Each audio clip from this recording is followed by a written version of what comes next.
Antes de que se produjera la crisis no había ningún problema, en principio, en lo que se refiere al gobierno corporativo de las entidades de crédito, porque nadie discutía que hubieran de existir unas normas específicas que se ocuparan del gobierno corporativo de las entidades de crédito. Se pensaba que las normas sobre esta materia eran comunes tanto para las entidades de crédito como para las entidades no financieras y, por lo tanto, no había necesidad de un tratamiento especial o un tratamiento específico de estas instituciones. Lo cierto es que, en mi opinión, el gobierno corporativo, el mal gobierno corporativo, no el buen gobierno corporativo de las entidades de crédito, sí que creo que en cierta medida ha contribuido, si no a generar la crisis, pero sí a afectar en cierta medida a estas entidades de crédito.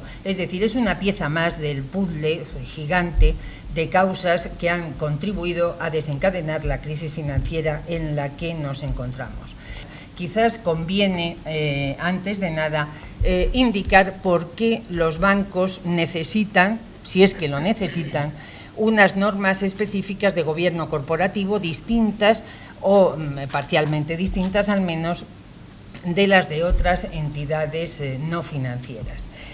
Estas diferencias están en función de la actividad de los bancos. Como todos conocemos y muy rápidamente indicado, la actividad normal de los bancos es la intermediación en el crédito, es decir, tomar prestado a corto plazo y prestar a largo plazo, es decir, canalizar ese crédito que reciben de los depositantes, ese dinero que reciben del ahorro de los depositantes, canalizarlo hacia quien lo necesita, familias o empresas. Pues bien, esta intermediación en el crédito, que es el negocio normal de los bancos, puede generar un riesgo de liquidez. ¿Por qué? Porque, como es lógico, los depósitos pueden ser retirados en cualquier momento y, sin embargo, los créditos concedidos a medio y a largo plazo tienen que seguirse manteniendo, luego puede generar una crisis de liquidez. En segundo lugar, dentro de esta actividad normal de los bancos cobran intereses por esta intermediación en el crédito. Como de todos es conocido, pagan muy poquito a los depositantes y, sin embargo, cobran más intereses, elevados intereses, a quienes prestan dinero. Pues bien, naturalmente, cuantas más operaciones de activo realizan, cuantos más préstamos hacen, más dinero ganan. Pero esto genera un riesgo de crédito porque el apalancamiento de los bancos es elevado. En tercer lugar, la manipulación o el manejo de derivados y de complejos instrumentos financieros también entraña graves riesgos para los bancos, como se ha puesto de manifiesto también con la crisis, porque la gestión de estos instrumentos, que estaban diseñados fundamentalmente para lo contrario, es decir, para reducir los riesgos, sin embargo, bajo determinadas circunstancias pueden generar profundos daños para las entidades, es decir, lo que generan aquí es un riesgo de contrapartida. Los principios de gobierno corporativo, por lo tanto, deberían de ser especiales, pero con carácter general iguales para todos los bancos, pero con ciertas modificaciones o con ciertas modulaciones en función de las diferentes clases de entidades de crédito. Entonces, ¿cuáles son los fallos fundamentales que se han podido detectar después de la crisis financiera? En primer lugar, y quizás el más significativo, sea el fallos en la gestión del riesgo.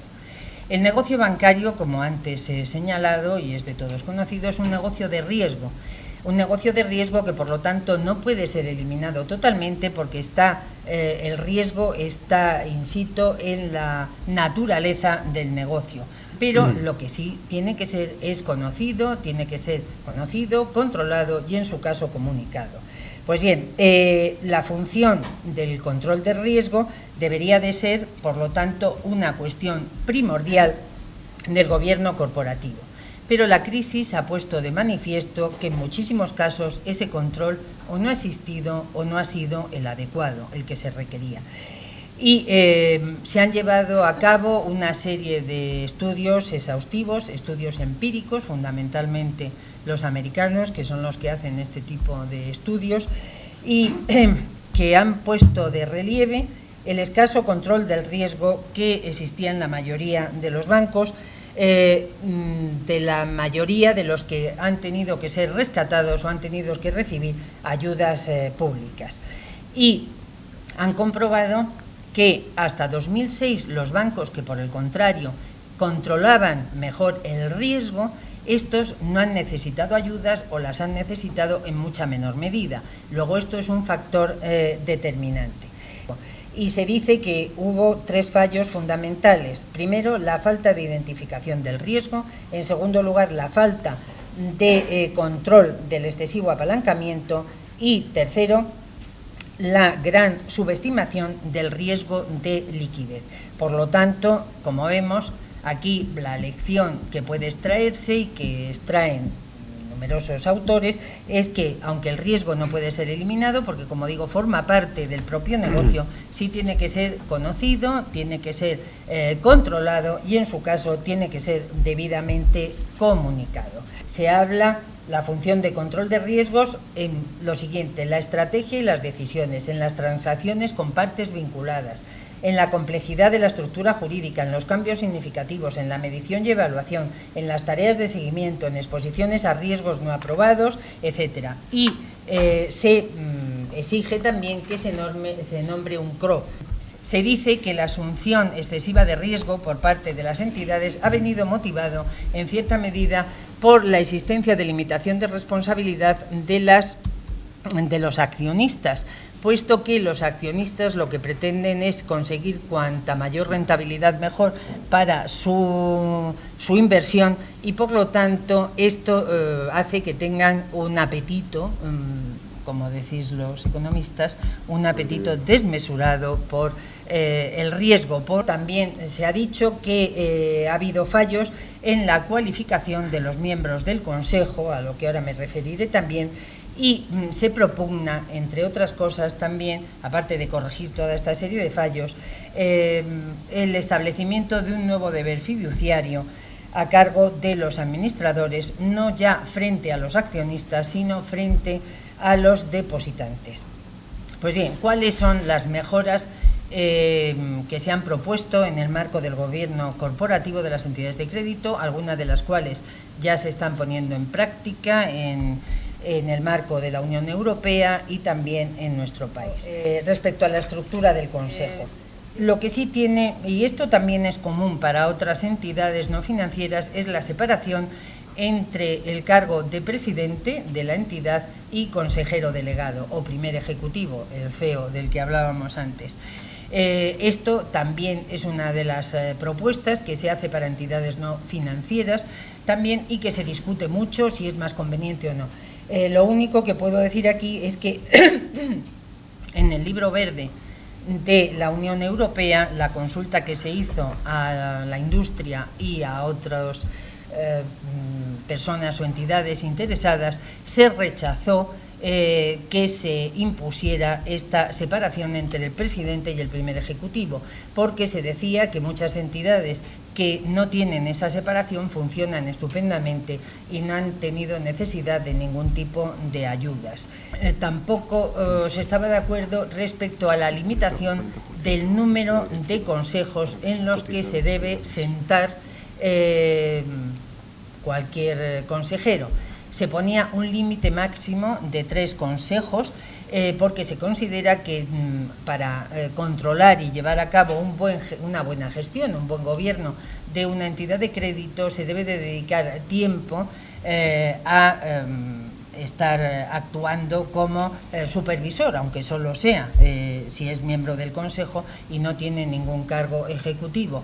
Y si no le dedica este tiempo, difícilmente puede llevarse a cabo esta función. es que hasta ahora, como todos conocemos, uno de los pilares básicos de las normas de gobierno corporativo en general era contar con un número importante y cada vez más elevado de independientes en el seno del Consejo como medio de control de los ejecutivos y además, como digo, en un número cada vez más creciente. Sin embargo, estudios empíricos que han realizado, como digo, en varias universidades norteamericanas, se pone de manifiesto que la existencia de los independientes en el seno del Consejo de Administración, en muchos casos, lejos de ser una buena medida, ha sido una medida que ha provocado en cierta medida también, y perdón por la insistencia, la crisis, porque lo que se pretende no es tanto, lo que se quiere no es tanto la independencia, cuanto la cualificación debida y los conocimientos técnicos de los independientes. Incluso se ha llegado a afirmar que un consejo de una entidad de crédito integrado absolutamente por independientes sería nefasto y que, por lo tanto, lo que se pretende es que tengan suficientes conocimientos y suficiente experiencia precisamente para controlar al primer ejecutivo. Y aprovecho para decir que nosotros ya tenemos también un Real Decreto, el 256/2013, conocido de manera insidiosa como Decreto Sáenz, sobre la honorabilidad y la adecuación de las capacidades de los miembros del Consejo de las entidades de crédito. Y aquí sí se dice en qué consiste la honorabilidad comercial y profesional, se dice también qué experiencia tienen que tener, qué conocimientos, etcétera, etcétera, para poder ser miembros del Consejo, vocales del Consejo de una entidad de crédito. Ya tenemos regulación, más que no son solamente normas de gobierno corporativo, no son simplemente recomendaciones, no son principios, no son guías, sino que también ya tenemos derecho positivo. La necesidad de crear un comité de riesgos, la necesidad que se considera esencial de esta figura del CRO, que antes me refería, y que además se considera que tiene que tener la suficiente independencia del CEO, tiene que tener estar dotado de la suficiente autoridad, suficientes de recursos como para poder controlar los riesgos y como para poder rebatir al CEO y poder controlarle exactamente. Otro de los puntos claves es la remuneración. Ha sido, podemos decir, piedra de escándalo las remuneraciones de los miembros del Consejo de Administración de las entidades de crédito y también de los altos directivos, considerando por algunos que esto ha sido el desencadenante de la crisis. Yo no estoy de acuerdo con esto, ni mucho menos. No creo que efectivamente algunas remuneraciones han sido exageradas, pero no, ni muchísimo menos creo que esto haya sido el causante de la crisis esta horrorosa en la que todavía estamos. El problema fundamental, como ya pusieron de manifiesto algunos autores americanos, es que las remuneraciones no estaban alineadas con los objetivos a largo plazo, sino con objetivos muy a corto plazo, por lo que los incentivos para conseguir estos resultados a muy corto plazo sí que pudieron ser una de las causas de las crisis, y porque esto generó el que se asumieran riesgos excesivos para poder conseguir obtener la remuneración adecuada. El problema latente que puede haber aquí es que el establecer un control de las remuneraciones de los directivos y de los miembros del Consejo de Administración de las entidades financieras puede traer como consecuencia que los bancos europeos pierdan competitividad respecto a sus homólogos americanos, en donde no existe este control, nada más que hasta cierto punto. Pues hemos hecho una guía, ahora que está sometida, por lo tanto no desvelo ningún secreto, que no estoy autorizada a desvelar, que está sometida a audiencia pública, sobre criterios sobre las políticas y prácticas de remuneración en las entidades de crédito. Y en esta guía tenemos distintos criterios. Por una parte, hay aclaraciones respecto a cómo se debe de preceptos deben de ser entendidos. Por otra parte, hay simples recomendaciones y si no se cumplen hay que explicar por qué no se hace, y hay requerimientos. Los requerimientos son de obligado cumplimiento, pero el resto no. Respecto a todos estos, a los distintos supuestos de remuneraciones fijas, variables, fondos de pensiones, etcétera, etcétera.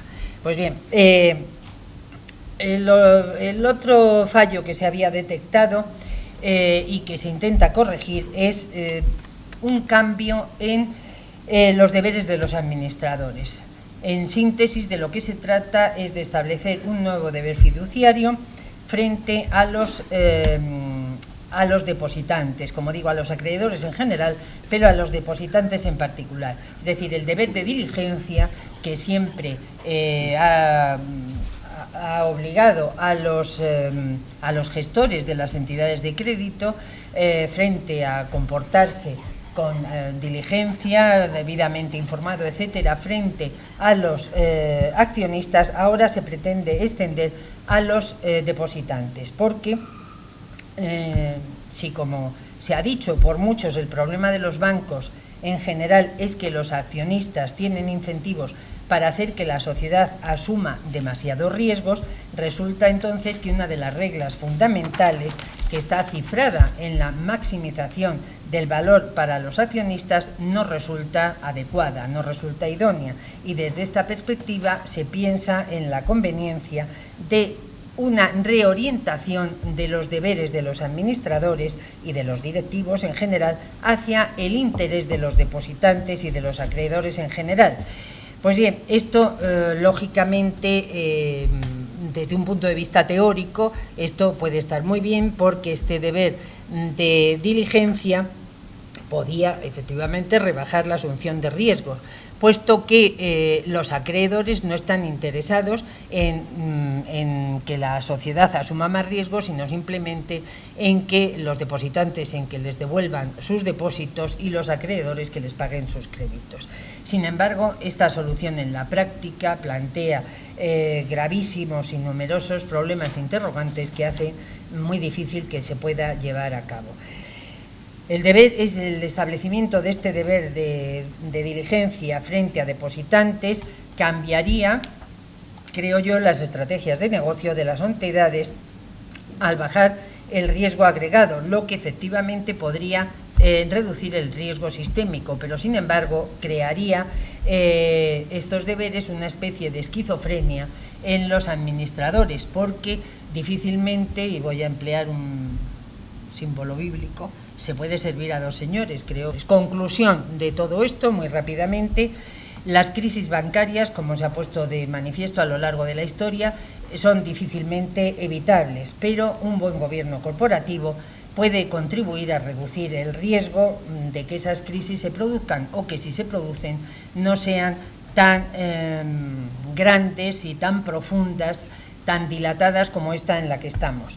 El problema que tenemos ahora es un peligro de sobreregulación, porque al hilo de los problemas que se han planteado, ya no estamos simplemente ante normas de derecho blando, de cumplir o no cumplir y explicar por qué no se cumple, sino que en muchos casos son normas de obligado cumplimiento, porque son normas jurídicas, y por lo tanto esto quizás puede llevar a que exista una sobreregulación que también es peligrosa. Tan peligrosa es la laxitud en la regulación, como puso de relieve alguien tan poco proclive a ser tachado de conservador, Posner, en su libro sobre los fallos del capitalismo.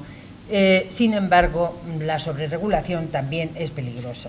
Por lo tanto, aunque se dice para algunos que es mejor una supervisión preventiva, es mejor que la regulación, yo sin embargo considero que una supervisión, por muy buena que sea, no puede hacer nada sin una adecuada regulación, pero esta no debe ser tan agobiante que asfixie a las entidades de crédito en este caso, pero a las empresas en general, y les impida llevar a cabo su función. en este caso, de seguir siendo intermediarios en el crédito. Nada. A mí me gusta siempre empezar hablando de este tema aludiendo a la cuestión básica que nos preocupa en cada caso concreto. Y en este supuesto, en el supuesto de la responsabilidad de consejeros de entidades financieras, lo que nos preocupa es que tienen que abonar con su propio patrimonio. Esta es la cuestión fundamental, que en definitiva, si son condenados por responsabilidad, van a tener que abonar de su propio patrimonio, de su peculio particular, los daños que se hayan ocasionado, ya veremos por qué y cómo, que se hayan ocasionado bien a la propia entidad de crédito, bien a cada uno de los socios e incluso a los terceros, sea cuáles sean estos terceros. Pero es que yo pienso que en el caso de los directivos, de los consejeros de entidades de crédito, este riesgo es mayor. Junto a los riesgos que ha abordado antes la profesora Alonso, pienso que el riesgo, que hay que adicionar un riesgo distinto, en el que a veces no pensamos, que es el riesgo de responsabilidad de los consejeros. Y este riesgo, igual que los demás, deriva de la propia naturaleza de la actividad a la que se dedican las entidades de créditos. Cuando todo va bien entre accionistas y administradores, porque sus intereses están alineados, pues no hay ningún problema. Pero cuando surge la crisis, cuando surgen los problemas y la alineación entre accionistas y directivos y consejeros se rompe, es cuando surgen los problemas, porque quien en definitiva va a responder o tiene más riesgo de responder es el consejero, nunca los accionistas, ya que estamos hablando siempre de sociedades con responsabilidad limitada, sino en documentos públicos que ha materializado la propia Comisión de la Unión Europea. En el Libro Verde de Gobierno Corporativo de Entidades de Crédito se puede leer expresamente esto, que en gran parte la crisis financiera se debe a la actitud de los consejeros de estas entidades. No se han visto capaces o no han tenido suficientes recursos como para controlar y oponerse a las decisiones de los primeros ejecutivos. Y en esas dos cuestiones, es decir, falta de conocimientos y falta de vigilancia, se hace hincapié en una serie de documentos, entre, como les digo, se encuentra incluso algunos auspiciados por la Unión Europea. Es decir, que esta conciencia de que una gran parte de la crisis bancaria se debe a la conducta de los consejeros y administradores de las entidades de crédito, pues es una cuestión que se ha puesto en los medios públicos, yo creo que de forma exagerada y desproporcionada. Por ahora no hay muchas demandas de responsabilidad civil, hay pocas, porque la prueba es difícil, pero hay ya muchas querellas, como ustedes saben, y además también hay ciertos expedientes que han terminado en el Banco de España con sanciones, ¿no? Y la profesora Alonso nos lo dirá. Es decir, que cada vez más se está generando una conciencia colectiva que creo que es peligrosa y que hay que parar abordando el tema en sus justos términos. Y para esto lo importante es, a mi juicio, conocer la prevención, la información. El consejero de la entidad de crédito debe saber perfectamente cuáles son sus deberes, cuáles son sus obligaciones y, conforme a eso, actuar. Y para eso tenemos una dificultad adicional a la que sucede en otros ámbitos generales, en empresas no financieras, cuál es que la responsabilidad de consejeros de entidades de crédito, como saben ustedes, no está regulada de forma expresa en nuestro país, sino que depende de la forma jurídica que adopte la entidad. Si se trata de un banco, es obligatoriamente una sociedad anónima y, por lo tanto, también de forma imperativa debemos remitirnos a la Ley de Sociedades de Capital. Luego, el marco básico de la responsabilidad de los consejeros de este tipo de entidades se encuentra no en una norma específica, sino en una norma general, como es la Ley de Sociedades de Capital. Hay que tener en cuenta también la legislación sobre supervisión bancaria, porque en esa legislación se encuentran deberes imputables a los administradores de las entidades de crédito. Yo reconozco que responsabilidad civil y responsabilidad administrativa, que es la que se encuentra en la legislación sobre supervisión bancaria, son tipos de responsabilidad completamente distintos. La responsabilidad civil es una responsabilidad indemnizatoria, quiere reintegrar el daño, es una responsabilidad privada en beneficio de la persona que ha sido perjudicada, mientras que la responsabilidad administrativa es una responsabilidad sancionadora que persigue el interés público y que no quiere reintegrar nada. La responsabilidad administrativa o los supuestos, las conductas de responsabilidad administrativa tienen que generar igualmente responsabilidad civil, porque ahora veremos cuáles son los presupuestos de la responsabilidad civil, pero el primero es oponerse a la ley, realizar conductas contrarias a la ley. Entonces, si el primer presupuesto de la responsabilidad es realizar conductas contrarias a la ley, y la ley, la legislación sobre supervisión, establece un catálogo de conductas obligatorias para los directivos y además los sanciona en caso de incumplimiento, esto significa que esas mismas conductas pueden generar tanto responsabilidad administrativa como responsabilidad civil. Es que uno de los presupuestos de la responsabilidad civil es precisamente la conducta que se encuentre en la legislación de supervisión administrativa. Pero como se trata de responsabilidades con dos ámbitos distintos, una privada y otra pública, también tengo claro que son responsabilidades que se pueden imponer cumulativamente. La Ley de Sociedades de Capital disciplina una responsabilidad civil que podemos llamar normal y corriente. ¿Cuál es la especificidad entonces? Pues no hay ninguna especificidad en el daño. El daño puede ser igual que en otro ámbito, un lucro cesante o un daño emergente. Tampoco hay ninguna especificidad relevante en el ámbito de la imputabilidad, ya les he dicho que es dolo o culpa, no hay más allá.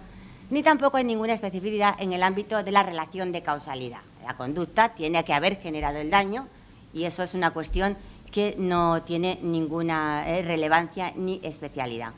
Por lo tanto, la única especialidad relevante, a mi juicio, se encuentra en las conductas, que no pueden ser cualquiera.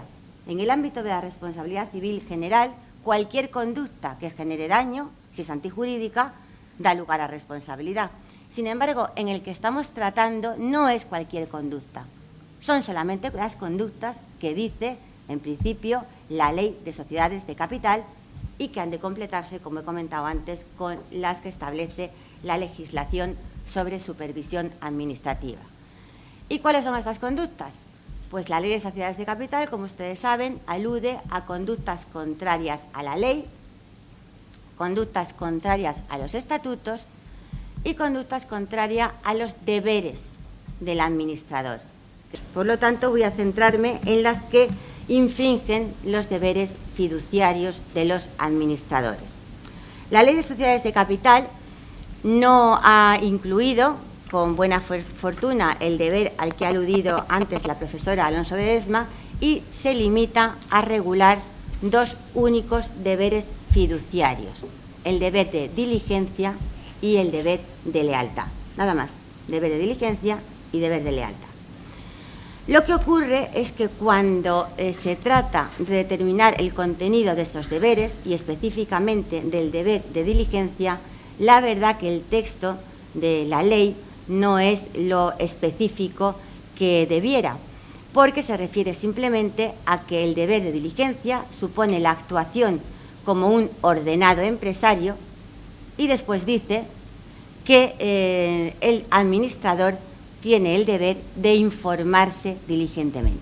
Eso es lo único que pone la Ley de Sociedades de Capital en torno al deber de diligencia, que es Y es verdad que a primera vista parece que la ley es un poco abstracta en la definición del contenido del deber de diligencia.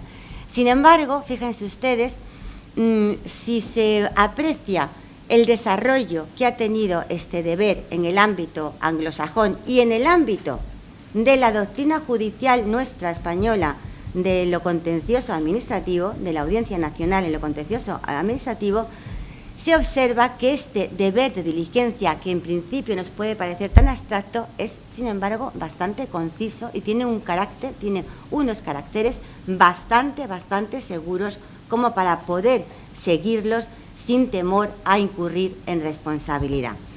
Fíjense, la ley dice como acabo de comentar, que el administrador tiene el deber de informarse diligentemente, es decir, de informarse de manera adecuada.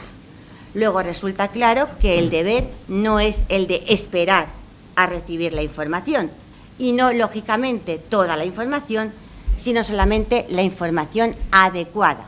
Luego, para saber si obtengo la información adecuada, debo poder valorarla críticamente.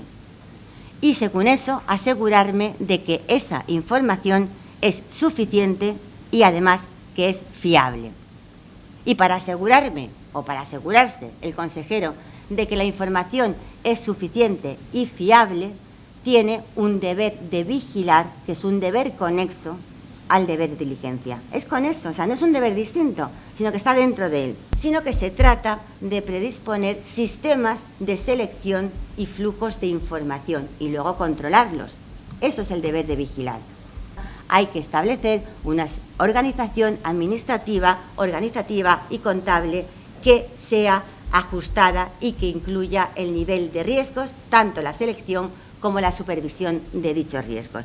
Si en la labor del ejercicio del deber de diligencia se observa que efectivamente se ha causado un daño a la entidad, lo que hay que hacer es intervenir. Luego, el último deber conexo integrado en el deber de diligencia es el deber de intervenir.